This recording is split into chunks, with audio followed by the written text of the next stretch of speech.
Wrist injuries are common in mountain bikers.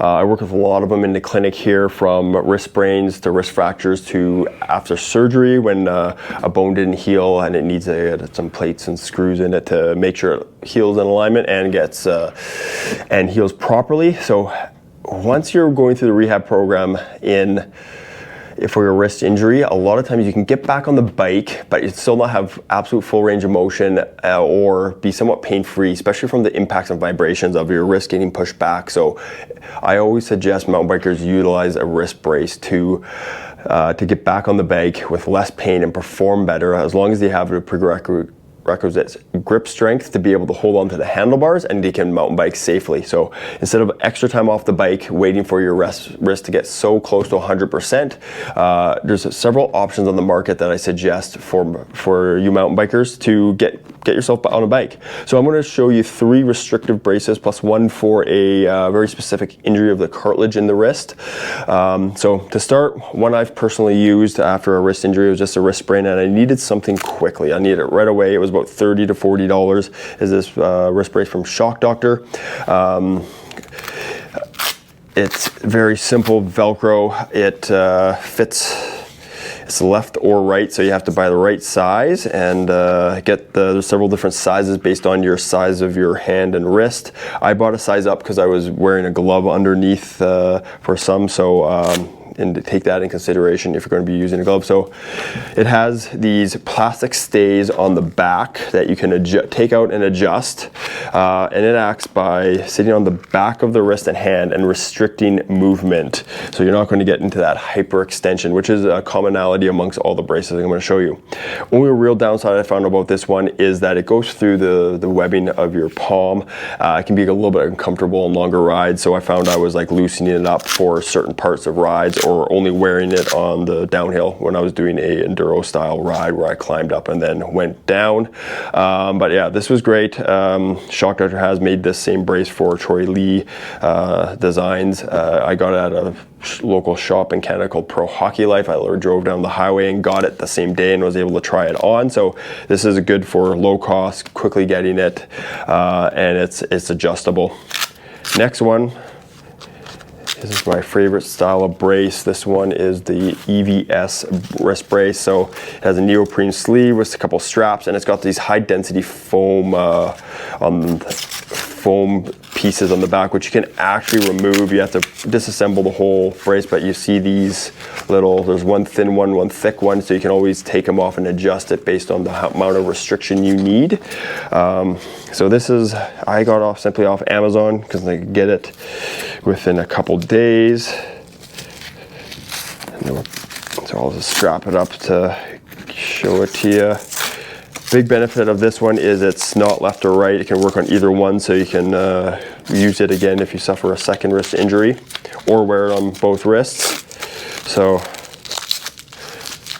this one, again, same way, works on the back, and you can adjust it, as I mentioned, by removing or taking, adding or removing these foam pieces, or shifting it farther up your wrist or down, and you can see it gives a bit of a restriction to the end phase of range of motion. Yeah, and my biggest benefit of this one is not in the hand, so you don't have like a piece of material in your hand when you grip your handlebars, and the fit does not change with gloves or no gloves.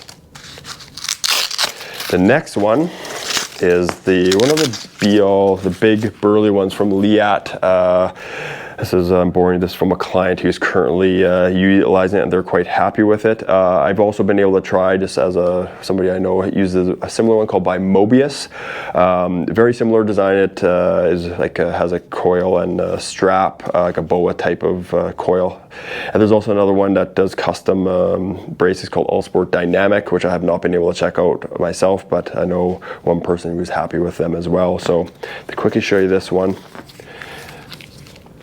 simply slide your fingers in the neoprene sleeve,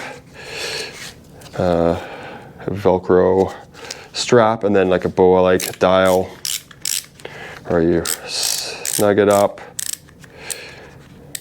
to comfort. And because this is so firm, you can see how much restriction there really is.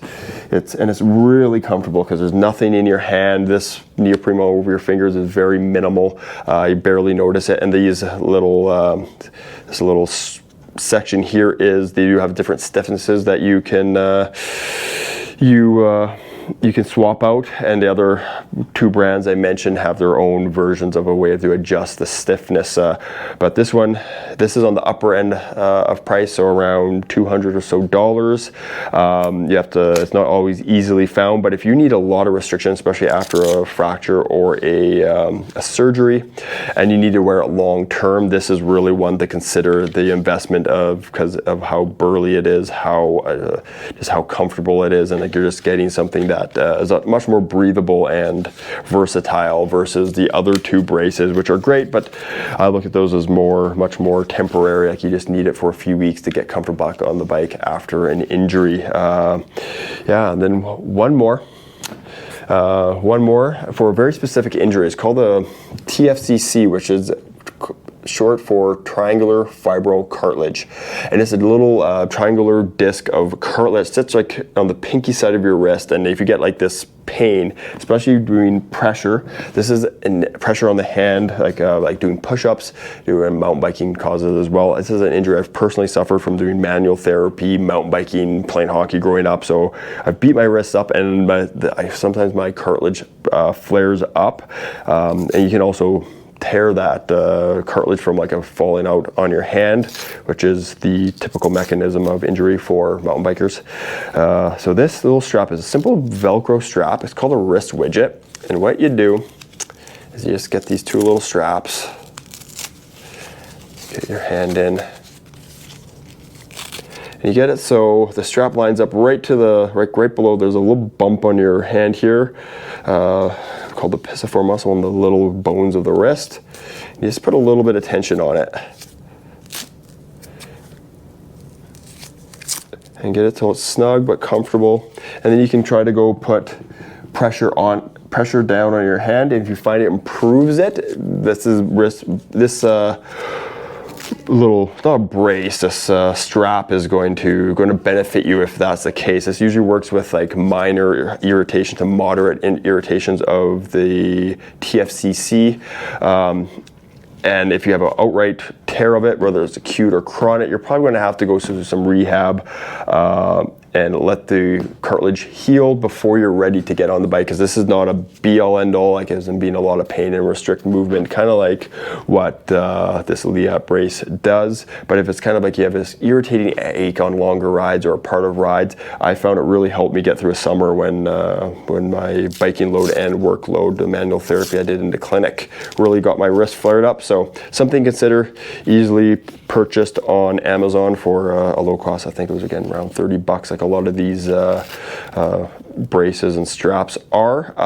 So yeah, hope this helps. If you ever need any help with your wrist, or you're wanting some advice on any wrist injuries, wrist braces, what would work best for you, please reach out, DMs, post a message in the comments, and we can chat. I can help you get back on the bike with less pain.